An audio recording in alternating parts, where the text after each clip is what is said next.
जिसे सुखदेव जी ने मनुष्य मात्र के कल्याण के लिए पृथ्वी पर अपने मुख से प्रकट किया है। इस कथा को व्यास जी ने लिखा था। वो लेखक थे और वाचक थे श्री सुखदेव जी महाराज।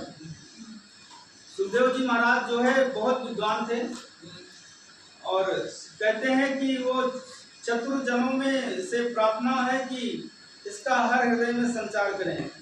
एक समय चतुर जन वो कहते हैं कि जो लोग अच्छे लोग हैं, जो अपने जानते हैं तत्वों को, वो इनको हृदय में उतारें, क्योंकि मूर्खों के तो उसमें दिमाग में आता नहीं है, लेकिन जो ज्ञानी जन हैं वो अपने हृदय में इसको बसा लें।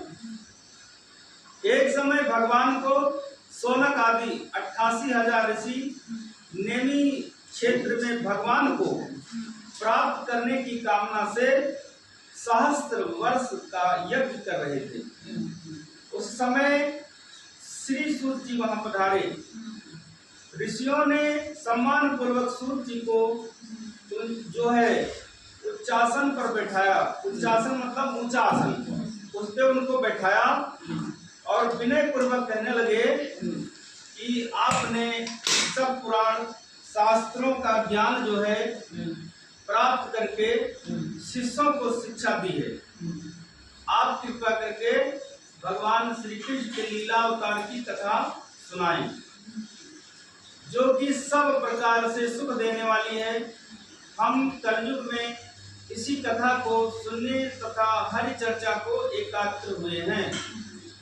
अब आपके पधारने से हमारी सब आशाएं पूर्ण हो जाएंगी। जब धर्म की रक्षा करने वाले भगवान श्री कृष्ण परम धाम को चले गए, उनके पश्चात धर्म की क्या दशा हुई, आप इन सब बातों का वर्णन करें। उन्होंने ऋषियों ने कहा, जब श्री कृष्ण जी जब यहाँ से चले गए, उसके बाद धर्म कैसे बचा, धर्म की रक्षा किसने किया, धर्म का क्या लीला है, उसका मुझे बताइए।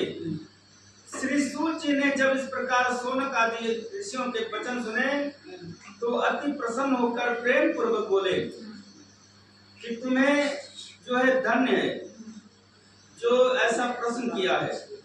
हम प्रथम उन सुखदेव जी को प्रणाम करते हैं जो बिना यज्ञोपवीत संस्कार के ही बालक रूप में घर से वन को चले गए और व्यास जी मोहित होकर उनके पीछे भागे।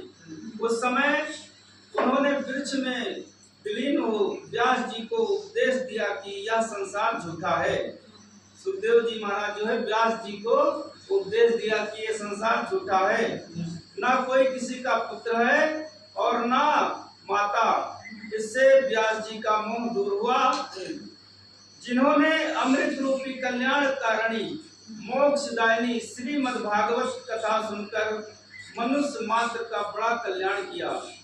हम उन जो है महात्मा सुखदेव